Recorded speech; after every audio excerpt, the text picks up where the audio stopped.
ঢাকা থেকে মাত্র 4 ঘন্টা দূরত্ব সিরাজগঞ্জে আপনি একদিনের ভেতর দুটো নৌকা ভ্রমণ সহ ইউনিক কি প্লেস ঘুরে দেখে আসতে পারবেন, কি খেতে পারবেন তার বিস্তারিত থাকছে এই ভিডিওতে। ভোরবেলা রওনা দিয়ে প্রথমেই নামবেন শাহজাদপুর। এখানে আছে বহু বছর পুরনো দরগা, যা আজও অনেক ইতিহাসের সাক্ষী হয়ে টিকে আছে। দরগার এক পাশে শান্ত শীতল নদী, আর সেই নদীর এক পাশে দরগার গম্বুজ। গম্বুজের সাইজটা দেখেন জাস্ট, মানে বড় সড় একটা দানব আকার বিল্ডিং এর সমান। চলে আসতে পারেন সলপের ঘোল বা ঘোল দিয়ে চিরা মুরগি খেতে। বেশ ট্রেডিশনাল সিস্টেমে বানানো এই ঘোল একবার খেলে আপনার মুখে এর স্বাদ লেগেই থাকবে। সলপে আসার পথে পড়ে ঘাটিনা রেল ব্রিজ। নদীর উপর এই ব্রিজের সৌন্দর্য, সাথে কিছুক্ষণের জন্য এই নদীর পাড়ে শীতলতা খুবই ভালো লাগবে। আগেই বলে নেই, সিরাজগঞ্জে খুব অল্প টাকার ভেতরেই সব জায়গায় যাওয়ার অটো বা সিএনজি পাওয়া যায়। গাড়ি না থাকলে এগুলো ইউজ করতে পারেন দ্রুত পৌঁছানোর জন্য। ঘাটিনা রেল ব্রিজ থেকে এবার সিএনজি বা ভ্যানে করে আসতে পারেন রেশমবাড়ি। রেশমবাড়ি জায়গাটা একেবারে খোলামেলা, চরের মতো, দুপাশে ফসলের ক্ষেত আর মাছ দিয়ে রাস্তা চলে গেছে। সেই রাস্তা ধরে চলতে চলতে আসবেন একটা নদীর পাড়ে। সেখানেই খেয়া থাকে। 5 টাকা দিয়ে খেয়া পার হয়ে চলে আসবেন এই পাড়ে। সেদিন প্রচন্ড গরম ছিল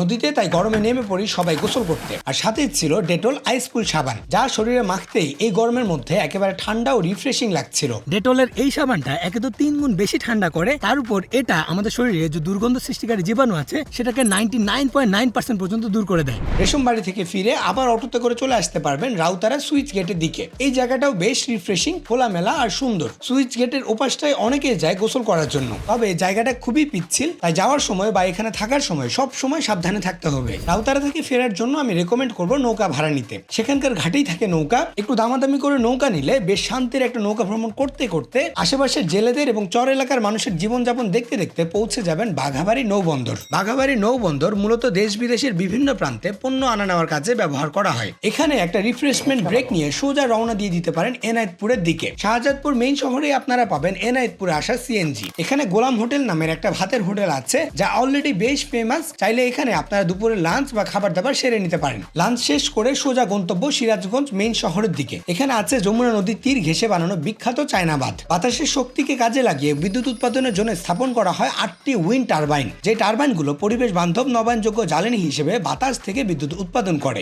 আর পাখা সহ এরকম এক একটি টারবাইনের উচ্চতা 40 মিটারের বেশি। খুব সহজ বাংলায় যা একটি 11 থেকে 12 তলা বিল্ডিং এর সমান। যদিও খালি টারবাইনই না, এখানকার যমুনার পাড়ে খুব ভালো সময় কাটানো যায়। প্লাস নিচেই নদীতে অনেক নৌকা পাওয়া যায়। চাইলে অল্প টাকায় একটা নৌকা রিজার্ভ করে যমুনা নদীতে ঘুরে আসতে পারেন। শেষ বিকেলে এটা একেবারে মন ভালো করে দেয়। মানে সিরাজগঞ্জে আসলে আপনি একদিনের ভেতরে যেমন ঐতিহ্যকে এক্সপ্লোর করতে পারবেন, তেমনি দুটো নৌকা ভ্রমণ সহ দেখতে পারবেন মন ভালো করার মতো অসাধারণ কিছু প্লেস।